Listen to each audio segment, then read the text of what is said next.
Você acompanha a partir de agora na edição de hoje do Nazaré Notícias. Rotatividade de empregos no estado do Pará em alguns setores chega até 7%. Produtos naturais trazem mais benefícios para a saúde. Tempo de brincar das crianças deve ser valorizado pelos adultos. Conheça a história dos cartazes do Círio de Nazaré. Uma conversa com a cantora lírica Patrícia Oliveira. E no quadro Direitos de hoje, vamos falar sobre o direito à greve e a manifestações públicas. Hoje é quarta-feira, 28 de maio, e o Nazaré Notícias está no ar.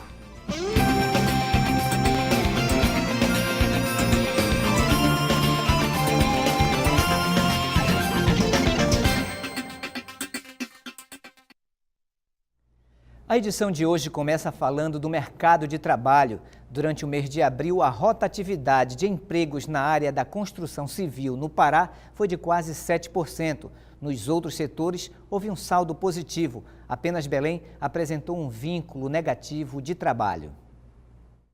Mais de 3 mil empregos geraram um saldo positivo no mercado de trabalho no Pará durante o mês de abril. Foram 32.560 admissões contra 29.537 desligamentos. Com este resultado, o Pará foi o estado da região norte com o maior saldo de empregos neste mês.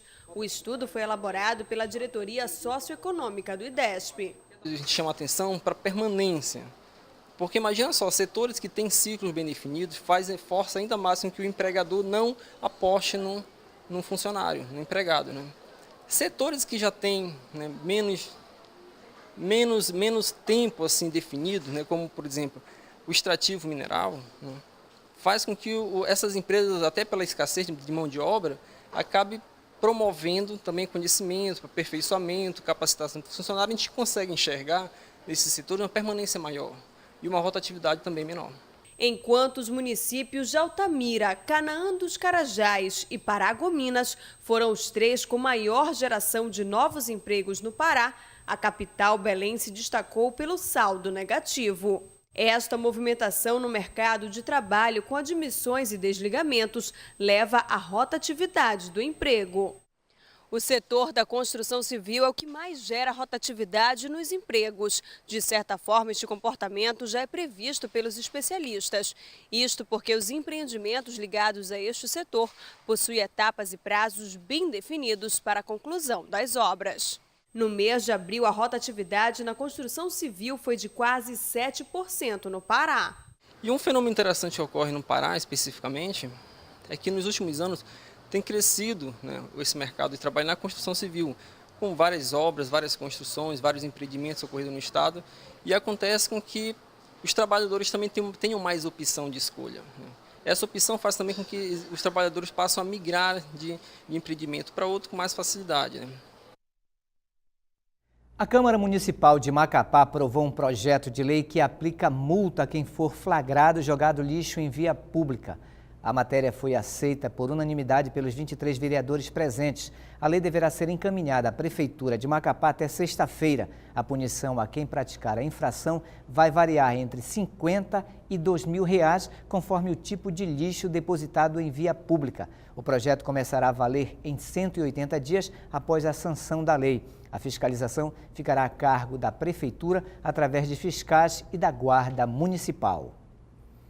E agora vamos falar de saúde. De acordo com a Secretaria de Saúde Pública do Pará, os casos de dengue em todo o estado diminuíram. A CESPA divulgou nesta terça-feira o 5º informe sobre a situação da dengue no estado do Pará em 2014. Os números levantados neste ano somam 4.962 casos suspeitos. Destes números, 1.490 foram confirmados. Os municípios que mais registraram casos suspeitos ou notificados foram os municípios de Parauapebas, com 601 casos, Belém, com 352 casos e Oriximiná, com 250 casos suspeitos. Já a maioria dos casos confirmados está em Parauapebas, Senador José Porfírio e Oriximiná. Segundo o órgão, a dengue vem diminuindo em todo o território paraense, já que no mesmo período do ano passado, esses números ultrapassaram a marca de 6.000 casos confirmados e 4 mortes. O estado também ainda não registrou nenhum óbito por dengue neste ano de 2014. E agora vamos falar de produtos naturais. Buscar uma alimentação saudável com alimentos com no mínimo de processamento químico trazem mais benefícios à saúde da pessoa por preservarem todas as propriedades nutricionais. Nesta matéria, vamos saber quais esses benefícios à saúde. Para uma alimentação saudável, aqui são diversas opções. Produtos naturais cultivados e produzidos sem qualquer componente químico. Na medicina, eles são uma alternativa aos medicamentos convencionais, explica esta nutricionista. É cada vez mais importante que a população se conscientize que ela pode fazer do alimento o seu medicamento. Porque se ela investiu o seu capital em alimento, ela vai gastar menos em medicamento. Então, é muito mais saudável você gastar comprando alimento, tendo uma alimentação colorida, uma alimentação variada, que vai lhe trazer saúde a você e toda a sua família, do que ficar nos alimentos industrializados, nas guloseimas, naqueles alimentos que trazem prazer imediato, mas que trazem sofrimento a longo prazo, causando inúmeras doenças em todo o seio da família. A opção por produtos sem conservantes e aditivos químicos surgiu na vida de Renata por necessidade. Após um grave problema de saúde, a empresária teve que mudar seu hábito de vida e aderir de vez a uma alimentação natural. Os produtos orgânicos, eles têm uma série de benefícios. Primeiro, por ser um produto natural, né? Ou seja, ele vai aí atender todas as legislações, ele vai também preservar o meio ambiente, ele não vai ser produzido com maneiras que não sejam sustentáveis, ou seja, ele vai respeitar o meio ambiente, vai respeitar os trabalhadores, vai cumprir com a legislação e vai ser um produto que vai ter benefícios para a sua saúde. Por quê? Porque ele não vai utilizar agrotóxicos, não vai utilizar fertilizantes, não vai poluir os rios, então é um produto que vai trazer saúde, bem-estar, qualidade de vida e preservação ambiental. São tantas opções de alimentos saudáveis que a empresária decidiu promover qualidade de vida. Abriu uma loja de produtos naturais com o irmão e oferecem produtos inovadores até aos diabéticos. Pessoas diabéticas hoje em dia têm muitas opções com a sucralose. Essa sucralose foi colocada em vários doces, como esse aqui que eu tenho na mão. Você pode comer hoje em dia um brigadeiro, você pode comer hoje em dia um doce de goiaba, um morango, enfim, você tem uma variedade muito grande. Os produtos naturais recebem um mínimo processamento para garantir sua energia vital. Estão próximos do seu estado encontrado na natureza, na forma integral. A castanha do Pará é interessante porque ela é um grande exemplo de produto natural e produto orgânico. Ou seja, como é a nossa castanha? É esse fruto. E aqui dentro estão as sementinhas, que é essa que nós conhecemos nas nossas feiras, no nosso supermercado. Só que muitas das vezes não é fácil você consumir a castanha para ter que tirar da casca. Então, o que as usinas de beneficiamento fazem? Elas retiram da casca, desidratam a castanha para que ela tenha uma preservação maior, mas não acrescentam nenhum tipo de fertilizante, de agrotóxico, não acrescenta nenhum tipo de produto químico. Então, é um exemplo de um produto natural e um produto orgânico. O consumo desses produtos pode ser feito sem restrições. Uma alimentação natural, ela pode te proporcionar tudo que o teu organismo precisa. Então, se você usa os produtos in natura, você vai usar os alimentos de todos os grupos alimentares. Então, as frutas, as verduras, os cereais, as leguminosas são todas naturais. Agora, se você parte para uma alimentação só à base de grãos, você precisa complementar-se. Você precisa das proteínas, você precisa dos carboidratos, das vitaminas, dos sais minerais. E isso tudo você pode obter nos alimentos de uma forma natural, de uma forma in natura. Com a disseminação de dietas naturais, produtos orgânicos, alimentos funcionais, mais uma substância surgiu recentemente no mercado. A partir dos 25 anos, todos perdemos colágeno e a ingestão desta proteína também está em alta hoje. Aqui encontramos várias balas que mostram os benefícios do colágeno. Não é isso, Renata? É isso mesmo. Aqui nós encontramos várias balas com diversos sabores e as propriedades das frutas nas quais são adicionadas nos peptídeos de colágeno. Um exemplo é do nosso açaí, né, com todos os benefícios dessa fruta amazônica, né, uma super fruta. Nós temos aqui o cranberry, que também é uma super fruta, que tem muitos minerais, muitos antioxidantes, que vão aí facilitar, inclusive, as pessoas que querem emagrecer. Né? Porque o colágeno, depois de ingerido, ele vai formar um gelzinho no estômago, vai melhorar aquela sensação de fome, aquela vontade de comer doce. Para quem tem crianças em casa e encontra dificuldade de inserir uma alimentação saudável, também há alternativas. A gente tem um exemplo aqui da berinjela, que seria muito mais difícil você preservar a berinjela por muito tempo. Muitas das vezes a criança não gosta do sabor e nesse formato ela está em farinha. Então você pode fazer uma panqueca, você pode fazer uma lasanha, né? Você pode colocar em várias receitas acrescentando a farinha de berinjela. Assim como a cenoura em pó, a beterraba em pó, a fibra de ameixa, que além de serem produtos naturais, também são alimentos funcionais. Dados do Sistema de Informação de Mortalidade do Ministério da Saúde mostram que a taxa de homicídios é crescente no Brasil. Em 2012, o país registrou 56.337 homicídios, a maior taxa anual do período analisado entre 2002 a 2012. O Pará ostenta a 7ª maior taxa de homicídio por 100 habitantes, com 41,7%. O número de mortos em acidentes de trânsito no Pará cresce a cada ano. Em 10 anos, o estado registrou um aumento de mais de 85% nos casos de mortes nos acidentes. Todas as quartas-feiras, nós recebemos o advogado Paulo Barradas para tirar as dúvidas a respeito dos direitos do cidadão. Ele está com Caroline Guimarães para falar sobre o direito à greve e de manifestações públicas. Não é isso, Caroline? É isso mesmo, Marcos. E como hoje é quarta-feira, antes de nós falarmos sobre as greves, nós vamos esclarecer uma dúvida de um cidadão da semana passada. Estamos aqui com o advogado e também o professor Paulo Barradas. Professor, eu queria antes que o senhor esclarecesse essa dúvida, é do Mário. Ele disse que ele assinou um contrato com uma imobiliária, mas deu um problema na documentação, então ele não pôde receber o imóvel. Quando ele regularizou toda essa documentação e foi, então, para receber esse imóvel, a imobiliária disse que não poderia mais dar esse imóvel para ele, daria um outro imóvel. Isso é possível? Olha, na verdade, a imobiliária não deveria ter firmado o contrato. Se há uma promessa de compra e venda, essa promessa deve ser cumprida por ambas as partes. Deve ser cumprida por ele, que estava com documentação irregular ou insuficiente, enfim. E tem um prazo razoável para corrigir isso, mas deve ser cumprido pela imobiliária também. Se uma das partes se sentir lesada pela outra, pode pleitear uma indenização no valor do imóvel. Então, ele pode receber um outro imóvel, como a imobiliária está oferecendo, mas só se estiver nas mesmas condições do que ele assinou. Só se ele aceitar, se ele não tiver nenhum prejuízo na qualidade do imóvel, caso contrário, ele deve ser indenizado em dinheiro. Ok, vamos falar agora sobre greve. Nós estamos vendo no país que muitas greves estão acontecendo, estão paralisando, digamos assim, o Brasil. A greve é um direito constitucional, está na lei, né? A greve é garantida constitucionalmente, é um instrumento de luta da categoria à disposição do trabalhador. Não quer dizer com isso que seja utilizado o tempo todo, que seja o primeiro dos instrumentos, que seja o início da conversa. A greve, ela é uma radicalização, a greve ela é o último instrumento possível, né?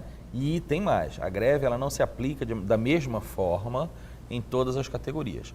Algumas categorias, elas podem suspender, paralisar as suas atividades, porque elas não são demandadas o tempo todo. Por exemplo, vamos imaginar, para ficar bem claro, um exemplo bem visível, que os recenseadores do IBGE fizessem greve.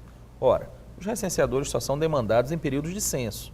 Então, esta greve poderia ser, não estou dizendo que aconteça, mas poderia acontecer de forma até a paralisar 100% da categoria. Mas isso não se aplica a categorias que são demandadas pela sociedade. Por exemplo, os policiais. Recentemente tivemos em Pernambuco uma experiência dramática.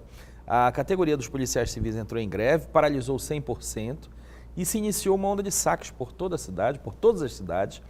Enfim, ficou absolutamente sem ordem, absolutamente sem lei. Por este motivo, diz a jurisprudência, porque a categoria dos servidores públicos não tem ainda a lei que regulamenta a sua greve, que já deveria ter há muito tempo, diz a jurisprudência o seguinte: os serviços essenciais podem paralisar, podem fazer greve, podem, mas tem que manter um mínimo de atendimento. A segurança pública, são os transportes, ônibus, por exemplo, aqui em Belém a gente sofre com isso, saúde, educação, enfim, por aí vai. Então, a greve é legal, ela pode acontecer, mas existem limitações. Ela tem limites, porque todos os direitos têm limites. Nenhum direito é absoluto, nenhum direito reina absoluto sobre os outros. Todos têm limites. Na nossa Constituição, inclusive, o direito à vida tem limite, porque esse direito à vida pode ser tirado. Se alguém vier me ameaçar e eu, em legítima defesa, para evitar aquela agressão, precisar matar outra pessoa, a lei me autoriza isso.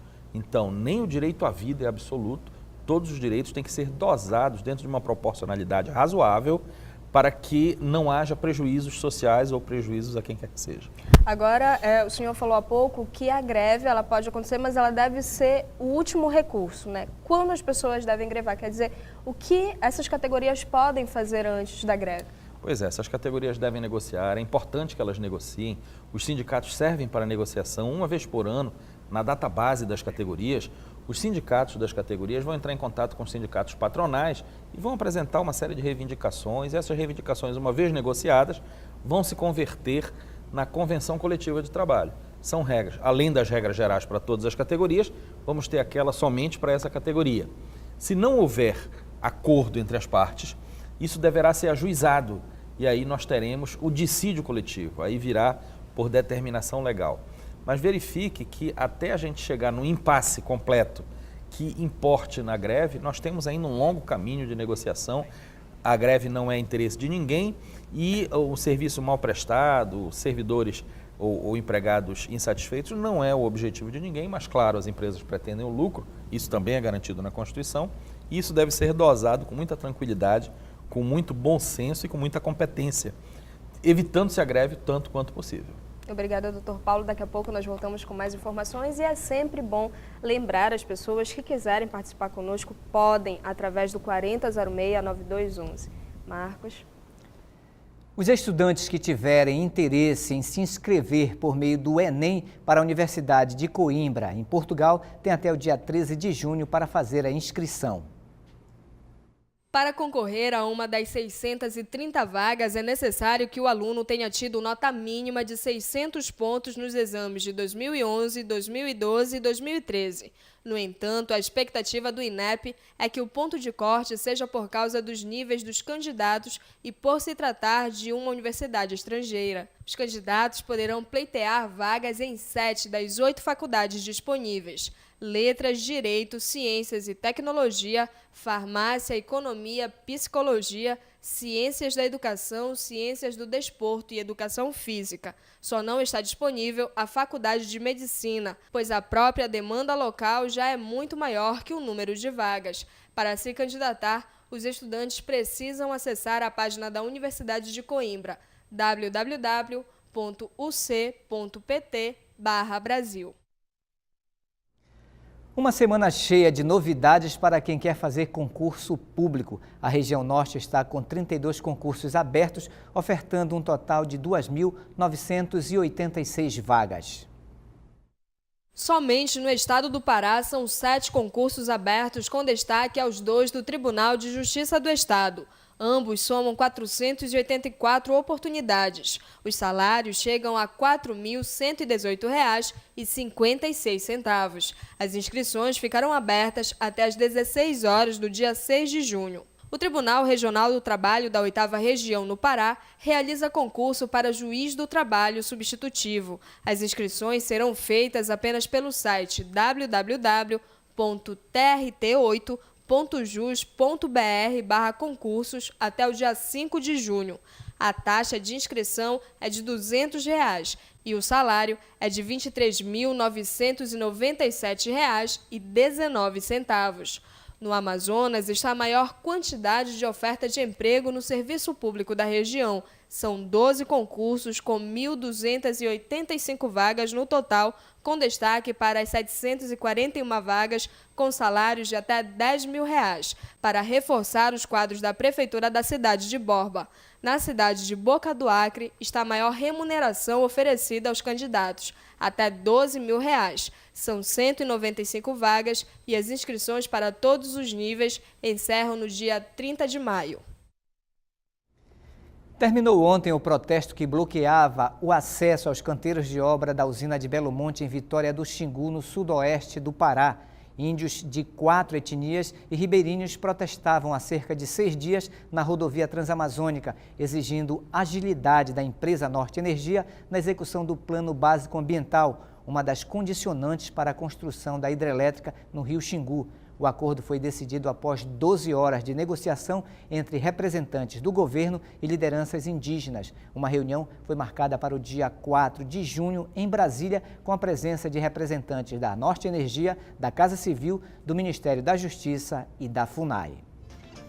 E você acompanha ainda nesta edição Tempo de Brincar das Crianças deve ser valorizado pelos pais. Conheça a história dos cartazes do Círio de Nazaré. Uma conversa com a cantora lírica Patrícia Oliveira. E voltaremos a falar sobre o direito à greve e a manifestações públicas. O Nazaré Notícias volta já, não saia daí. Vamos voltar com o Nazaré Notícias. A Caroline Guimarães conversa com o advogado Paulo Barradas, falando justamente sobre greve e manifestações públicas, Carol. É isso mesmo, Marcos. No primeiro bloco nós falamos sobre greves e agora nós vamos falar sobre as manifestações públicas. Paulo Barradas, muitas pessoas, a gente está vendo, né, desde o ano passado, todas essas manifestações acontecendo. Nós tivemos outras manifestações, né, no passado. Como é que essas manifestações acontecem? Elas são legais também? As manifestações públicas, elas são em homenagem ao direito de liberdade de expressão, que é constitucional. Todas as pessoas, sejam categorias profissionais, sejam grupos, seja o que forem, sejam pessoas que nem se conhecem, mas têm interesses em comum, têm todo o direito do mundo de ir à rua e buscar visibilidade para o seu pleito, para protestar contra alguma coisa ou para deixar consignados seus protestos a favor de alguma coisa. Isso é absolutamente legítimo, é absolutamente fundamentado na Constituição, é um direito inclusive básico do ser humano, é um direito fundamental. Porém, este direito tem limites e ele não pode afetar outros direitos fundamentais de outras pessoas.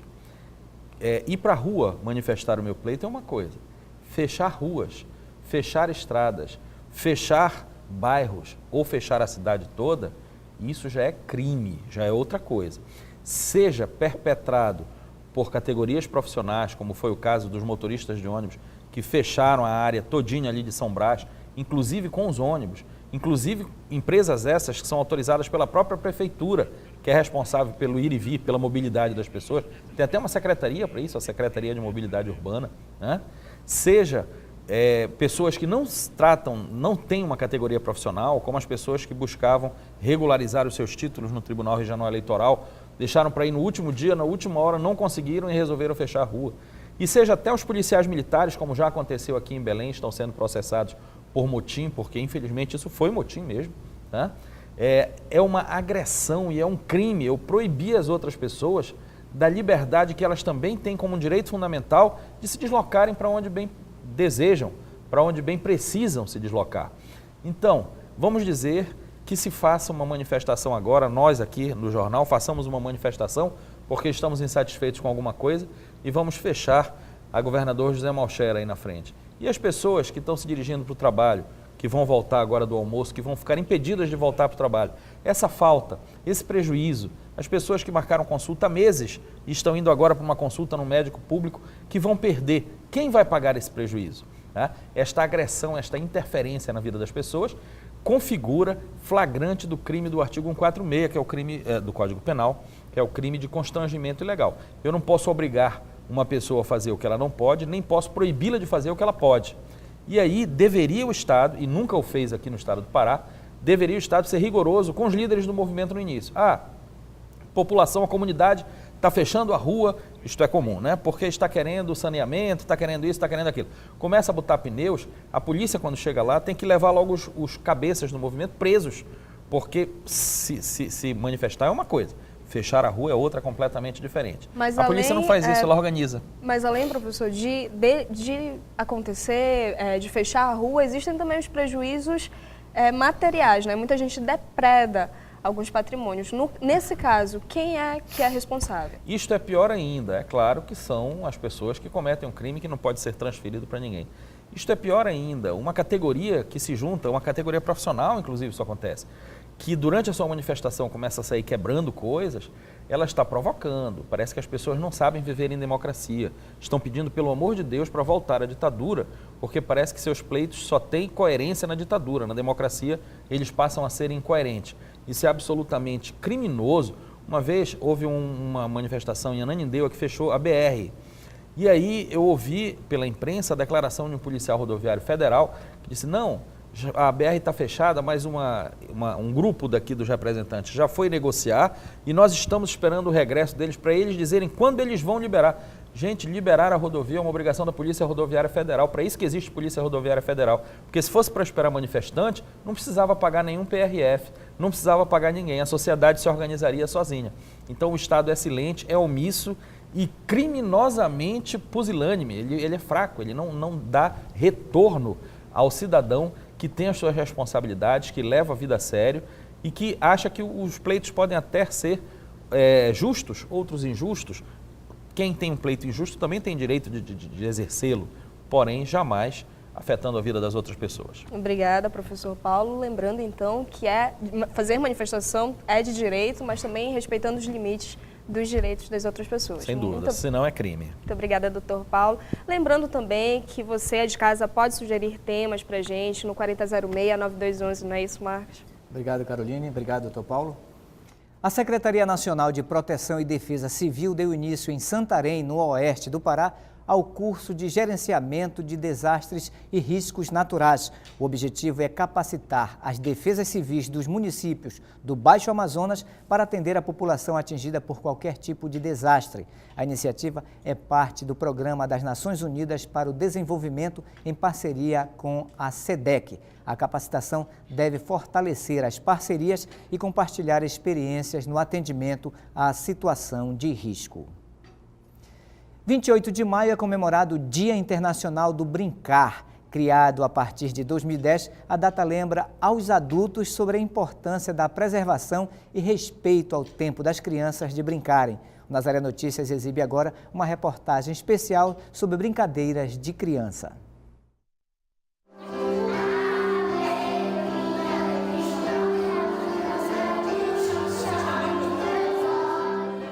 A cantiga de roda é uma tradição das brincadeiras infantis no Brasil. Uma herança trazida pelos europeus, que incorporou elementos da cultura africana e indígena. E até hoje alegra nossas crianças. Borboletinha tá na cozinha, fazendo chocolate para a madrinha. Poti, poti, perna de pau, olho de vidro e nariz de pica-pau. Especialistas acreditam que a brincadeira é o exercício físico mais completo para as crianças. É através dela que agregamos valores e virtudes à nossa vida. Mas as brincadeiras estão entrando em extinção. Com tanta tecnologia, é preciso dar um jeitinho para manter a tradição.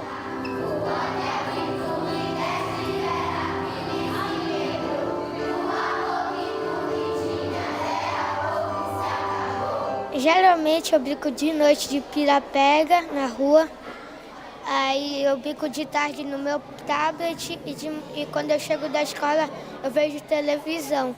Aí eu descanso, vou para minha aula particular. Nesta escola de Belém, os educadores aproveitam o momento de recreação para ensinar as brincadeiras tradicionais. Nós valorizamos as brincadeiras de época, as tradicionais cantigas de roda, parlenda, trava-línguas. Nós também fazemos com que eles brinquem com os jogos como dama, xadrez. Brincam também com outros recursos, até mesmo confeccionado, né, na escola, com sucata, que é uma prática nossa, que nós construímos os brinquedos e eles fazem uso desses brinquedos. A recreação começa no jardim e segue até o 5º ano. A partir do 6º, os alunos têm aulas de artes e durante todos os anos que estão aqui na escola, eles têm aula de música. Uma pesquisa apontou que hoje a maioria das crianças prefere ganhar celulares a brinquedos. Tablets e videogame vêm em segundo lugar. Bonecos vêm em penúltimo, seguido por pelúcias. Por isso, a diretora acredita que o ambiente escolar deve ser uma ferramenta de resgate às tradições. Eles ficam envolvidos sempre nessas atividades da tecnologia moderna. Eu fico brincando, por favor, pais, não mande notebook, todos os books possíveis para a escola, porque só assim a gente começa a formar uma consciência humana melhor. Hoje nós estamos com o nosso mundo muito tumultuado, muito desumano. É uma coisa que a gente sente a pessoa perdendo o valor humano. Busca-se tantos direitos humanos, mas de uma forma que eu acho que não é tão correta. As crianças aceitam a decisão e adoram a diversão. Eu gosto de brincar de bola e também gosto de brincar de adolescente.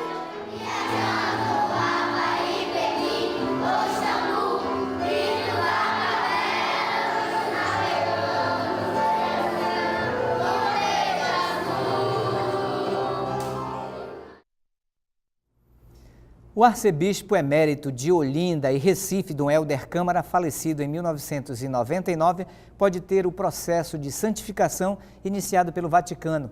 O pedido foi assinado ontem pelo atual arcebispo de Olinda e Recife, Dom Fernando Saburido. Dom Helder poderá se tornar o 4º santo brasileiro canonizado pela Igreja Católica. Ele ficou reconhecido e conhecido como o Dom da Paz, por sua luta em favor dos desfavorecidos, dos presos políticos e dos direitos humanos durante o regime militar. Os outros santos brasileiros reconhecidos oficialmente são Madre Paulina, canonizada em 2002 pelo Papa João Paulo II, Frei Galvão em 2007 por Bento XVI e o Padre José de Anchieta, elevado à condição de santo em abril deste ano pelo Papa Francisco.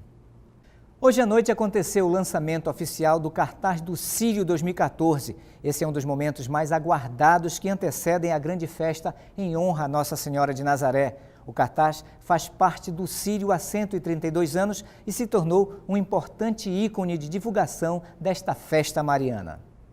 Estima-se que o primeiro cartaz do Círio tenha sido impresso em 1882. 132 anos depois, o cartaz continua divulgando a festa nazarena. A primeira edição dele foi em 1882, então lá se vão 133 anos de edição do cartaz. E a função básica dele é divulgar a Romaria do Círio de Nazaré, que a gente realiza aqui em Belém, já há bastante tempo, no segundo domingo de outubro, mas antes até não era no segundo domingo de outubro. Ao longo dos anos, o cartaz foi mudando no material, na textura, no tema, nas imagens e foi também agregando outros valores. O cartaz ele tinha uma apresentação um pouco mais simples e à medida que a gente foi observando que a população trazia no cartaz também uma representação forte da Virgem de Nazaré, guardando ela nas suas casas, protegendo a porta das suas casas, dando boas-vindas a quem chega e a quem sai, né? Então o cartaz passou a ter uma roupagem nova, né? Uma apresentação mais bonita, com um papel de melhor qualidade. E o tema sempre é voltado com o tema que o nosso arcebispo define. Então, para esse ano, o Círio ensina teu povo a rezar, o tema desse ano. E, obviamente, o cartaz vai também fazer indicação para esse tema de ensina-nos a rezar. Hoje, o cartaz do Círio é mais que uma peça de divulgação. Tornou-se um ícone dessa grande festa em honra a Nossa Senhora de Nazaré e está presente nas portas do trabalho e também dos lares de muitas famílias. Antônio, além de diretor-secretário do Círio deste ano, é também arquiteto e faz questão de que o cartaz do Círio esteja na porta de sua casa e em suas obras. Na minha casa, no meu escritório, do lado de fora já recebendo, e eu como engenheiro em obras também, eu coloco nas minhas obras, então sempre que eu tenho necessidade de alguma coisa, às vezes a obra começa a entrar ladrão de olha, cadê o cartaz? Eu vou observar, o cartaz rasgou, aí eu reponho o cartaz, então a procura é sempre muito grande e o sentimento é que o cartaz protege realmente o local onde ele está fixado. Este ano, o cartaz do Círio vem cheio de novidades. Uma delas é o maior número de tiragem, 900.000 exemplares, 20.000 unidades a mais que no ano passado. Cada vez a gente faz com uma tiragem maior, esse ano vão ser pelo menos 900 unidades do cartaz. E a novidade é voltada, como a gente falou, para o tema Ensina teu povo a rezar, então com certeza vai trazer algo focado para esse tema, para a gente poder rezar mais.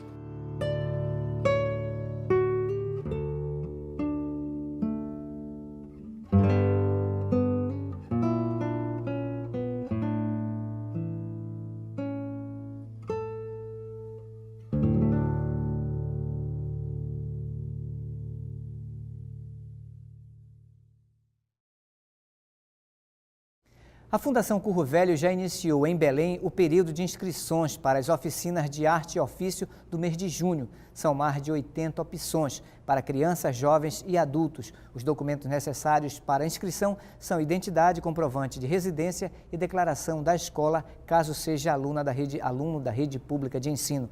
Entre as oficinas ofertadas estão brinquedos de Miriti, pintura em tela, confecção de bolsas, grafite, serigrafia e modelagem em argila. As aulas começam no próximo dia 10 de junho e serão realizadas no prédio sede, no bairro do Telégrafo, na Casa da Linguagem, no bairro de Nazaré. As oficinas são voltadas para a linguagem verbal. Hoje, Ziza Padilha e a Seresta Amazônica se apresentam no projeto Quarta às 4, na Fonoteca Satiro de Melo, localizada no 3º andar da Fundação Cultural do Pará, Tancredo Neves. A entrada é franca. O concerto comemora os 20 anos de carreira do compositor, violonista e arranjador paraense Ziza Padilha. A apresentação também contará com a participação dos instrumentistas Olivar Barreto, Zé Neto e Deise Adário. Na noite de ontem aconteceu a descida da imagem de Nossa Senhora de Nazaré do Glória. A descida foi depois da missa das 18 horas na Basílica Santuário e contou com a presença da cantora lírica Patrícia Oliveira, que conversou com a repórter Caroline Guimarães. É isso mesmo, Marcos. Ela cantou ontem na descida da imagem de Nossa Senhora e hoje está aqui conosco, Patrícia Oliveira. Patrícia, obrigada por conversar conosco. Você que sempre participa, né, desses eventos do circo. Com certeza, é uma emoção muito grande poder participar, né, da descida da imagem, de todos os momentos que compõem a festa, né, junto com os paraenses, eu sendo paraense, né, e poder demonstrar todo esse amor que nós temos e toda essa alegria, essa devoção a Maria.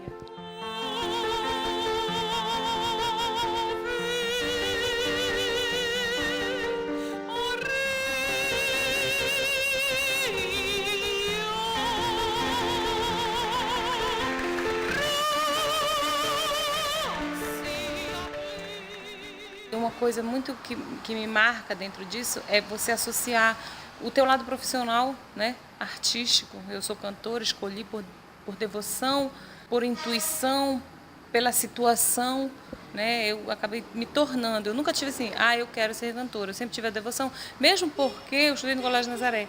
E lá, desde novinha, a gente aprende, a gente ter essa relação com Nossa Senhora. Então, com o tempo foi passando e eu comecei a cantar, na verdade, depois que comecei a fazer instrumento. E quando completei 16, 17 anos, que eu comecei a cantar, minha professora dizia, tu nunca vais deixar de cantar Ave Maria. E isso ficou marcado na minha cabeça e isso foi uma realidade. Então, eu comecei já a cantar no círio, nas procissões ali, na sexta-feira.